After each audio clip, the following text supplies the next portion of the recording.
محرم میں بھی یہی ہے. ہمارے نبی صلی اللہ علیہ وسلم نے السلام علیکم ورحمۃ اللہ وبرکاتہ. محترم سامعین، اس بیان میں نوحہ کے بارے میں دو باتیں عرض کرنا چاہوں گا. پہلی بات یہ کہ نوحہ کسے کہتے ہیں، اور دوسری بات یہ کہ نوحہ کا حکم کیا ہے، جائز ہے ناجائز ہے، اگر جائز ہے تو کن شرائط کا خیال رکھ کے وہ جائز ہو سکتی ہے نوحہ. تو یہ میں اس بیان میں یہ دو باتیں عرض کروں گا. پہلی بات یہ کہ نوحہ کسے کہتے ہیں. نوحہ کا مطلب ہے کسی کے غم یا کسی کے موت پر دردناک الفاظ میں اظہار غم کرنا.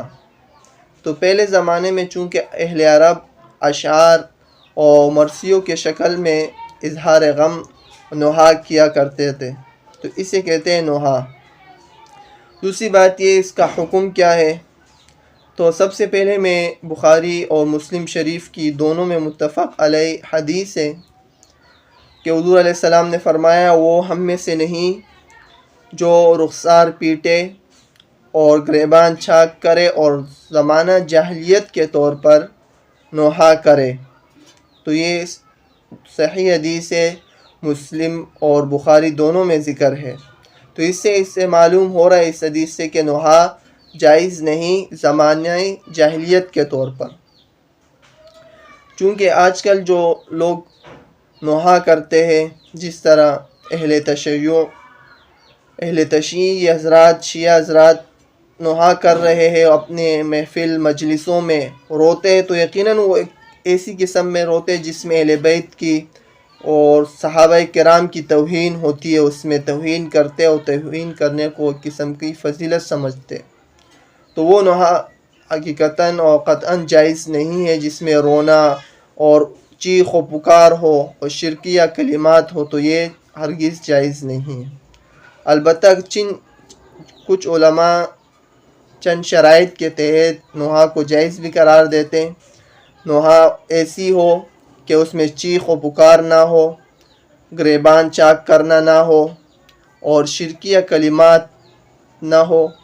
نمبر 4 یہ کہ اس میں اہل بیت یا کسی بھی صحابی کی توہین نہ ہو. تو ان شرائط کو ملحوظ رکھتے ہوئے نوحہ جائز ہو سکتی ہے. اگر یہ نہ ہو، ان میں سے ایک بھی شرط نہ پائے جائے تو نوحہ جائز نہیں ہے.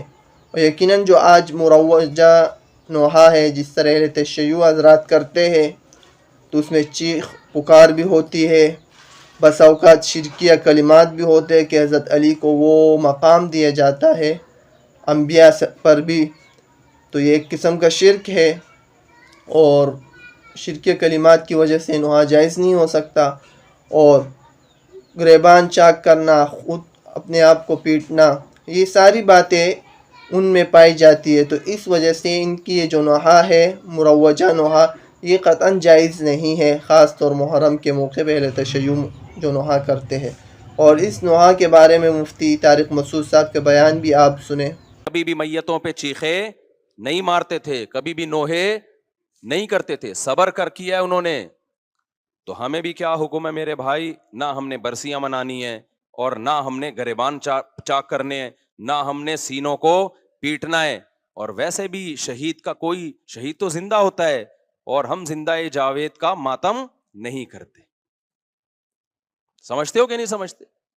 تو ہم نے بھائی صحابہ کو فالو کرنا ہے، ہمارے پاس جو دین چلا آ رہا ہے. اور پھر بار بار کہتا ہوں کسی کے مسلک کو چھیڑو نہیں، اپنے کو چھوڑو نہیں.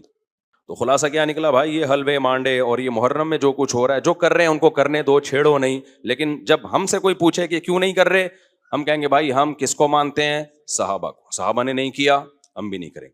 یہاں بعض لوگ دلیل دیتے ہیں کہ صحابہ نے تو مدرسے بھی نہیں بنائے، صحابہ کے ہاں تو بخاری کا گھنٹہ بھی نہیں ہوتا تھا، ترمذی کا گھنٹہ بھی نہیں ہوتا تھا، ہدایہ کے پیریڈ بھی نہیں ہوتے تھے.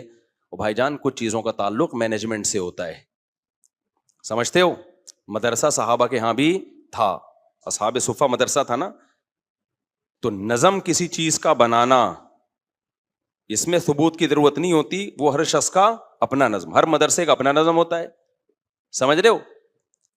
پہلا پیریڈ کسی کے ہاں بخاری کا ہوگا، دوسرا ترمذی کا. کسی کا ہاں پہلا ترمذی کا ہوگا، دوسرا بخاری کا, کسی کے ہاں 1 گھنٹے کا پیریڈ ہوتا ہے, کسی کے ہاں 45 منٹ کا ہوتا ہے, کسی کے ہاں دیسی اسٹائل ہوتا ہے, پیریڈ سسٹم ہی نہیں ہوتا, سسٹم ہوتا ہے ان کے ہاں. خیر, تو یہ مینجمنٹ سے ان چیزوں کا تعلق ہے. اس کی مثال ہے جیسے گھڑی, اب ہم نے لگا دیا 8:30 بجے عشاء کی نماز ہوگی, کوئی کہ صحابہ کے دور میں تو گھڑیاں نہیں ہوتی تھی. اب بھائی جان یہ سوال کیا ہے, تو گھڑی ایجاد ہی نہیں تھی تو ہوتی کہاں سے, جبکہ ربیع الاول تو صحابہ کے دور میں بھی تھا. یا تو آپ کہتے ہیں ربیع الاول ایجاد ہی ابو ہے, تو اس دور میں بھی تھا, اب بھی ہے. تو کچھ لوگ عجیب سے باتیں کر رہے ہوتے ہیں, کہتے ہیں اس دور میں گھڑیاں نہیں تھی تو گھڑی بھی, جہاز تھے کیا, تو جہاز بھی بدعت ہے. بھائی اس دور میں بھی سواری تھی, آج بھی کیا ہے, سواری ہے. سواری مقصد تھوڑی ہے, وہ تو ذریعہ مقصود ہے. تو نبی کے دور میں جہاز ہوتے تو آپ بھی جہاز میں ہی سفر کرتے. تو بدعت کا مطلب کسی چیز کو دین سمجھ کے کیا جائے, سمجھتے ہو.